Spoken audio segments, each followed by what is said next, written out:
Welcome back. NCERT solution के अंतर्गत आज सहायक अध्यापक आकलन परीक्षा के लिए जंतु और पादप में जनन का तमाम एमसीक्यू के बारे में चर्चा करेंगे। आप यहाँ देख रहे होंगे कि एक पुष्प का अनुदैर्ध्य काट है। तो आप सबसे पहले जान लीजिए कि पुष्प पौधों का जनन अंग माना जाता है। इसमें दोनों जननांगों को दिखाया गया है। इसमें जो स्त्री केसर है, जिसको मादा जननांग बोलते हैं, जायांग, इसके अंतर्गत वर्तिकाग्र, वर्तिका और बीजांड होते हैं। वहीं पुंकेसर यानी पुरुष जननांग के बारे में बात करें पौधों का, तो उसको हम लोग पुंकेसर बोलते हैं, जिसके दो पार्ट होते हैं, पुतंतु और परागकोश।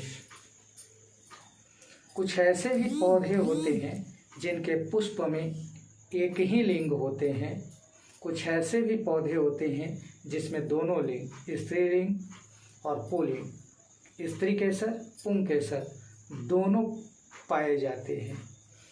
तो एक लिंगी पुष्प का तात्पर्य है कि वैसे पौधे के पुष्प जिसमें एक ही लिंग, स्त्री केसर या पुंकेसर, पाए जाते हैं, वह एक लिंगी पुष्प कहलाते हैं, जैसे पपीता, तरबूज।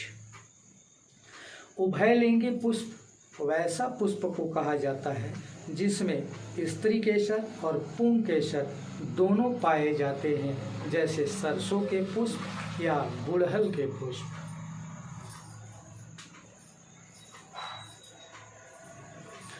आपसे परीक्षा में पूछ सकता है कि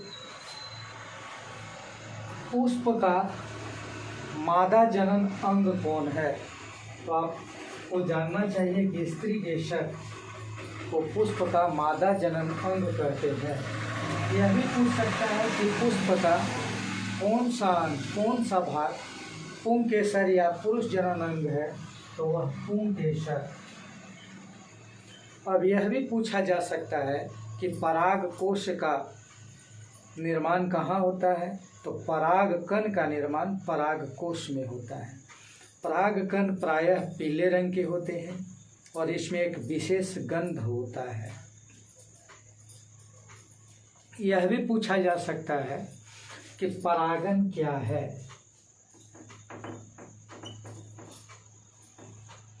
तो परागन से तात्पर्य है पॉलिनेशन। परागकोश से परागकण जब वर्तिका के वर्तिकाग्र पर पहुँचते हैं तो उसे परागन कहा जाता है। परागन दो प्रकार के होते हैं, स्वपरागन और परपरागन।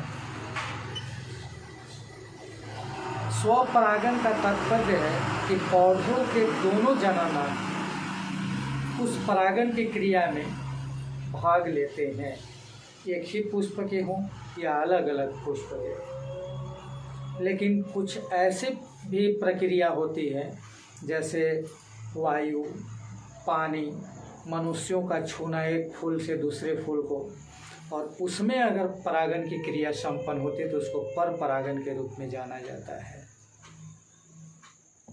अब इसमें हम लोग देखेंगे जनन क्या है। तो जनन वंश वृद्धि के लिए एक उत्तरदायी कारण है। लैंगिक जनन, लैंगिक जनन का तात्पर्य है कि नर और मादा दोनों शामिल हों।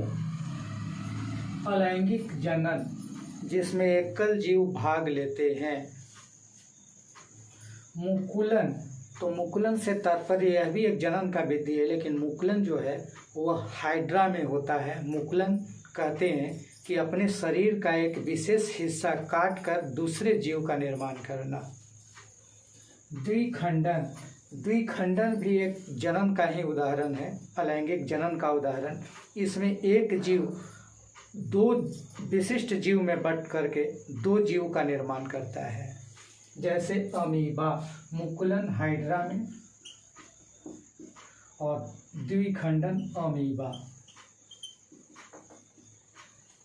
आंतरिक निषेचन, आंतरिक निषेचन का तात्पर्य है कि यह मादा शरीर के अंदर होता है और बाह्य निषेचन का अर्थ है कि निषेचन मादा के शरीर के बाहर होता है।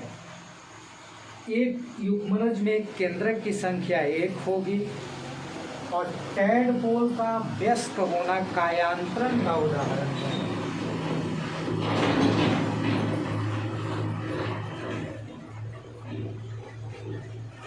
वहीं नर युग्मक और मादा युग्मक मिल करके युग्मनज का निर्माण करते हैं। अब इसमें हमें पढ़ना है कि मुर्गी के बच्चे को क्या कहते हैं, तो चूजा। मुर्गी के बच्चे को चूजा कहते हैं। जाति की निरंतरता बनाए रखने की जो प्रक्रिया है वह जनन कहलाती है। जंतुओं में जनन की 2 विधियां होती है। भ्रूण की वह अवस्था जिसमें सभी शारीरिक अंगों का पहचान हो सके उसे गर्भ कहते हैं। अंडप्रजक वैसे जंतु जो अंडे देते हैं, जैसे मुर्गी, छिपकली। जरायुज वैसे जंतु जो बच्चे जन्म देते हैं, मनुष्य, कुत्ता, गाय इत्यादि। अंडे में कवच नहीं पाए जाते हैं। किसके अंडे में कवच नहीं पाए जाते हैं, तो मेढक के। कोशिका के प्रत्येक भाग में केंद्रक होती है। एक ही जीव नए जीव को जन्म दे तो वह अलैंगिक जनन का उदाहरण माना जाता है। आपसे यह भी पूछ सकता है कि मेढक में किस तरह का निषेचन होता है, तो मेढक में बाह्य निषेचन होता है। किसमें आंतरिक निषेचन होता है, तो मनुष्य, कुत्ते आदि में आंतरिक निषेचन होता है। आज के लिए इतना ही।